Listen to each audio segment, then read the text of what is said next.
And for, say, gymnastics, so the main skills are basically, you know, muscle ups is a big one, and then handstand, just walking and push-ups.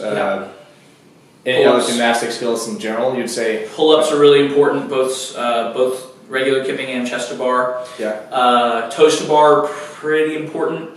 GHD sit-ups, you need to be able to withstand a high volume of them. I don't know that I call them a gymnastics movement.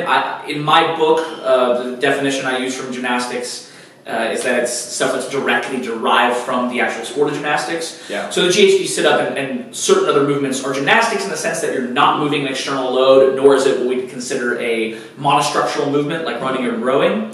But they're not gymnastics in the same sense that stuff like kipping pull-ups and muscle-ups and handstand push-ups are. Right. And for what would just be some loose standards for that? Say just like that. So generally for that kind of stuff, I look at open and regionals workouts or performance there. But so for example, 30 muscle-ups for time as a male, you should definitely be in the low 2-minute range to be a games athlete. For a female, that's harder to say. I would probably estimate if you're sub, like in the mid 3s, somewhere in there, you're probably, it's at least possible depending on the events for sure. Right. You seem to have a larger range of gymnastic capability with the females and the males, which makes sense, but somewhere in there. And then I tend to look at stuff like, if I want to know some of these kipping, handstand push-up ability, I'm going to look at, for example, open workout 15-4. Strict handstand push-up, maybe I'm going to look at regionals workout 16 or 15-6, whatever it was from the one that had strict handstand push-ups at the 2015 regionals or the one from 2014 regionals. Basically, rather than just making up standards and having them tested, I really prefer, wherever possible, using actual standards from events. Games to see exactly. So and the way to pick, if you want something to test a certain skill rather than just, oh, how good are you at this event, what you have to do is you have to pick an event where that's mostly the limiting factor, right? Like if you won your region in that handstand push-up event at 2015 regionals, it was 5 rounds. I want to say 25 calorie row, 16 chest bar pull-ups, 9 strict handstand push-ups to a 4.5-inch deficit for men, 3-inch deficit for women. If you win your region in that's because you're really good at handstand push-ups, right? Especially for men. Yeah. Like I remember one guy at the South Regional who I believe won the event. His name's Chad Cole. He's a small dude. Incredible athlete. He made it to the games. He might have been the smallest guy there. Amazing athlete. But he's probably my height, 5'6" or so, and like 165. He didn't win that event because he could out-row the other guys there. And I don't think he won the chest to bars. Plenty of guys were doing 16 chest bars unbroken every round. He won that event because the handstand push-ups were easy for him. So you have to pick an event where the specific movement or characteristic that you're looking to determine how capable the athlete is. Pick an event where that's the limiting factor. Right, okay, I see. And then just for energy system development as well,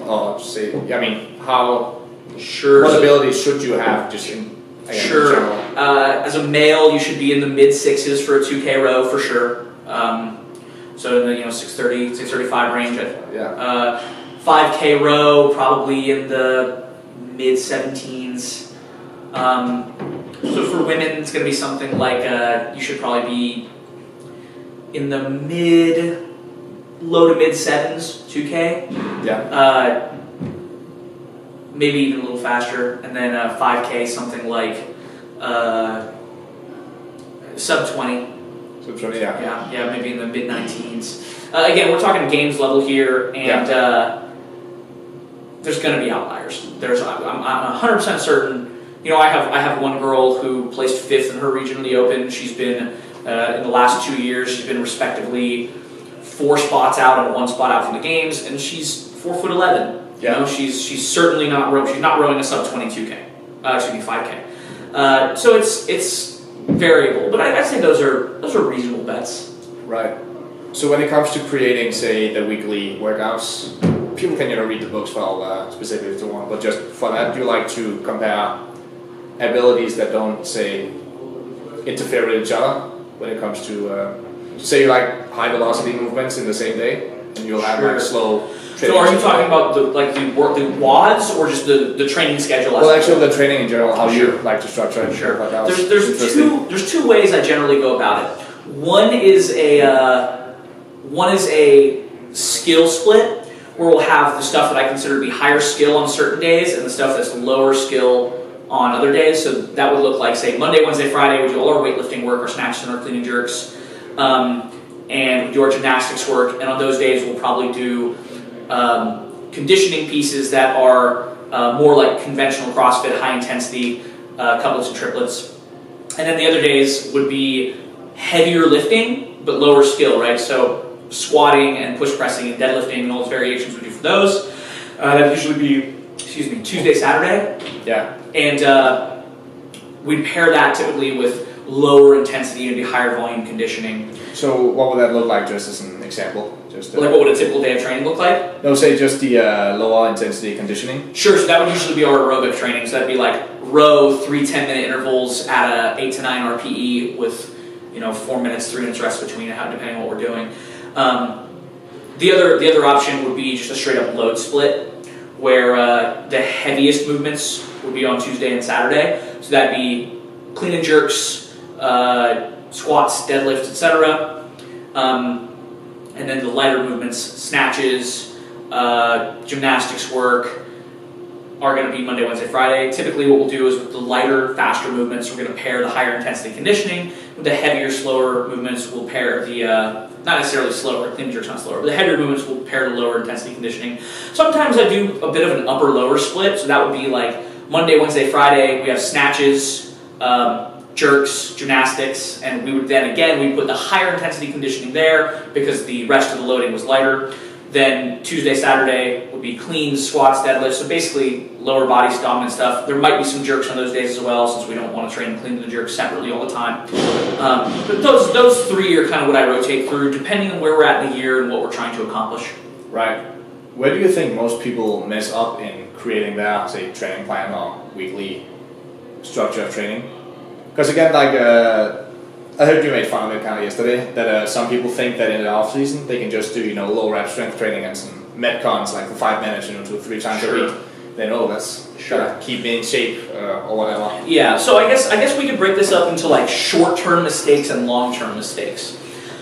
Short-term mistakes, I think there's a few things. First of all, with strength training in particular, CrossFitters don't deload as frequently as I'd like them to. Especially, my athletes generally deload no less than every 5th week, usually every 4th week, depending on the training schedule and how much heavy work they're doing. Deloads are important. I mean, it's great to be able to, and listen, CrossFitters can handle a high training volume. Nonetheless, taking 1 week to back off every 4 or 5, it just keeps you in the game. It just keeps you being able to roll through and make progress in the long term.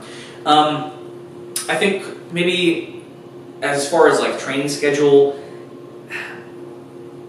I guess, is this like a narrow question about specific scheduling mistakes or just general mistakes that we see? We can do both actually. I don't know that I typically see like mistakes that are really particular to you misstructured your training week. It's just general mistakes. I think people miss out on low intensity conditioning, just low intensity pure aerobic work. Even when they try to do it, I think some people try to do like CrossFit low intensity conditioning, so it'll be like, okay, it's 30 minutes at an easy pace of thrusters and box jumps and this and that, which I get what they're trying to do. It's trying to make it more sport specific, but I'm not sure that achieves the same impact because it's really difficult, even with, let's say, 65-pound thrusters for easy sets.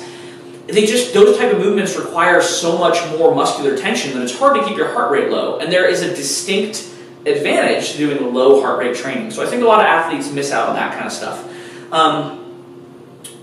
I think just general biases, people lose balance in their training, whether it's they focus too much on strength or they do too many metcons and not enough, structured strength training. You get that as well, where, people will just say, oh yeah, I squat on these days and it's kind of whatever.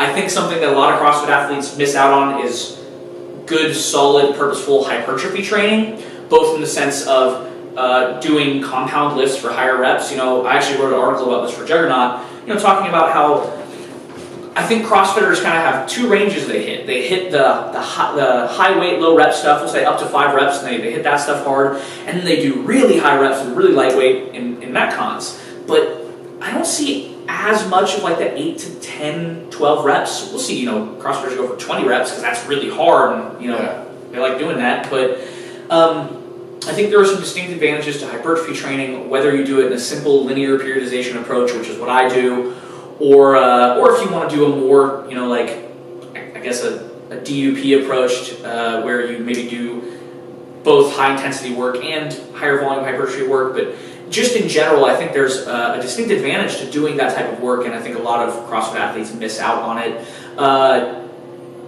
Not just the compound stuff, but speaking of hypertrophy, I think some isolation work goes a long way in maintaining joint health, especially for the elbows and knees. Just doing a little bit of extra work that's not particularly difficult, doing it year round. Really good rehab and prehab work is important. I work with Quinn Henoch, who also works with Juggernaut. He owns Clinical Athlete, which is a fantastic resource if you're an athlete anywhere and you're looking for PTs and chiropractors and massage therapists who are used to working with athletes and understand the demands of being an athlete. Check out Clinical Athlete. But Quinn works with a lot of my athletes, and that's been just a massive help. And I think a lot of people, they do their mobility work and their stretching, and they think that's sufficient, and I don't think it's sufficient. I think that you have to have a way to address movement patterns that goes beyond just stretching and rolling, which can be helpful too, don't get me wrong. Yeah. But I think there's more to it, and a lot of people miss out on that kind of stuff. Right, okay, yeah. So last question about this is tapering for competition in CrossFit, because it has very unique demands from most sports, and you can't just drop volume and kind of keep decent intensity leading into competition. So how would you go about doing that? Sure. So we first have to recognize that there's 3 fairly different competitions, right? The Open, Regionals, and the Games, and all of them are going to have different tapers.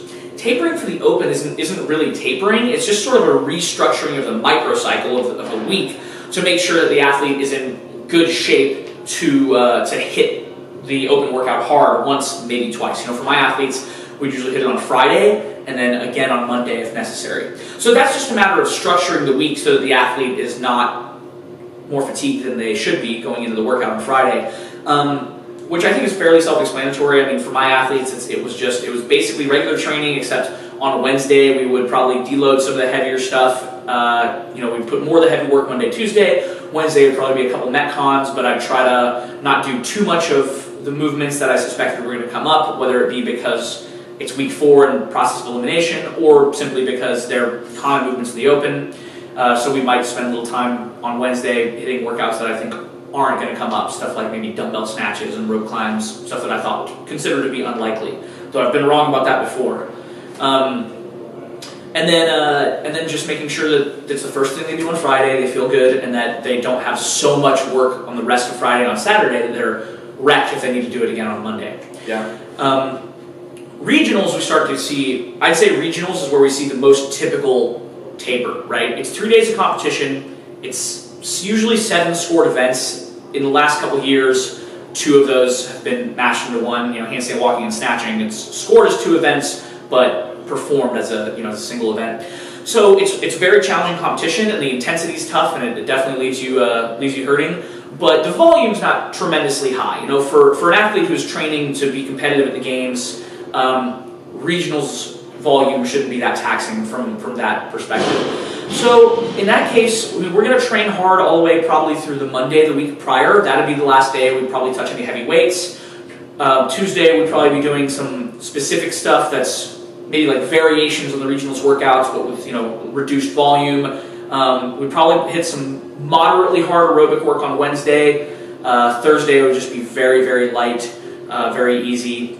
Just getting in, doing some movement practice, doing 10 minutes on the Airdyne or rower, and then get after it on Friday. I'll relate an anecdote here that a good friend of mine who's coach to games athletes, he told me a few years ago he was in the hotel at the games, and it's on Thursday, so it's the day after they had done, I don't remember what year this was, but one of the beach events and something else, and he sees on Thursday, on the day they have in between, Rich Froning is in the hotel gym doing rowing and burpees on their rest day. So recovery, bro. I guess, man. So it's certainly important to taper, and there's going to be a degree to which it's individual to the athlete, but don't over taper. I'm not a big fan of like a 2-week taper for CrossFit athletes. You have to keep that volume tolerance, and you have to keep practicing this broad array of skills. Right. Certainly you might, if you have guys who are really strong, like they don't need to be stronger, then you might back off on the heavier lifts, a week further back, and just retain skill and snatch and clean and jerk or whatever they have coming up. Certainly leading up to regionals, if you know, once you know the events, if you know, hey, heavy deadlifts aren't coming up, okay, maybe you decide to cut them out because they're taxing, and why pull that heavy set of 3 2 weeks out when you know it's not going to come up. Stuff like that you can make changes to, but don't over taper. If your athlete's not at a point where they can handle a pretty high training volume going into regionals, then they're most likely not ready to be a games level athlete anyway. That's where you need to be as an athlete to be able to compete at the games. Even say tapering might even be the wrong word to use for it. Would it be more of a just low stress but kind of maintaining the volume? It's still a taper. You're still going to bring the volume down. You're certainly going to bring the intensity down at least some. It's just a different taper than you have for other sports. The games is where it's very unique, which is that a major component of the CrossFit Games is your ability to recover between events, to handle that volume. So it's not a coincidence that Rich Froning in 2014 won every event on Sunday, in 2013 won every event on Sunday, and in 2012 won, I think, all but one event on Sunday. And that comes down to a couple of things. One of them is his inter-event pacing. He paces himself from event to event. He knows very well what he can handle, whether that's, I don't know if it's conscious or subconscious. I've never met the guy, I've never asked him, but however he manages it, he manages his output in any given event to the point where he's able to recover for the next event. But it's also physiological characteristics. He handles a very, very high training volume, and as a result, he's able to handle the volume of the games. So tapering for the games is I think, a pretty unique thing where you have to keep your volume high pretty close to the competition. How close, again, just like the regionals, to some extent will depend on the athlete, and you can certainly say, well, there's certain things we're going to drop off, but the games also has the component of you don't know a lot of what's coming up. You don't know if you're going to have to deadlift heavy. With that said, I think there's certain decisions you can make that are pretty safe. You might cut out heavy deadlifts because strength is a pretty persistent adaptation, and if you cut your deadlifts out 3 weeks ahead of the games, you're probably not going to lose anything on your deadlifts, especially if you're still snatching and cleaning, pulling stuff from the floor and squatting. So you can make those decisions, but the thing that's unique about tapering for the games is that you have to go into it with a very high volume tolerance, and not just the kind of volume tolerance you have for, let's say an ultra marathon. Let's say you're running 100 miles. Obviously you need a tremendous work capacity, but it's still over in, X amount of hours. It's over in a day. We'll say it's over in 1 day. The CrossFit Games is different in that regard. None of the events are going to come close to the duration of a single 100-mile effort. I hope. But nonetheless, there's this component of, well, I got to get up tomorrow and do it again. So it's certainly a fairly unique endeavor, but there are things that you can taper in order to keep your athlete healthy and strong going into the competition and still maintain that very high work capacity. Right, okay, awesome. So just last thing here, any future plans you want to talk about, or is that secret for now? It's nothing secret. Everything I do is out there. I'm really working on growing TZ Strength's affiliate programming. So if you're looking to maybe outsource programming for your gym, look us up, tzstrength.com, click on services. I offer individualized programming for higher level athletes if that's something you're looking for. But right now it's today is April 5th or 6th, something like 6th. That. Yeah, April 6th. So we're just right now everything's about getting everybody ready for regionals and hopefully the games. Right, awesome. Well, thanks a lot for the interview. Yeah, absolutely, man. My pleasure.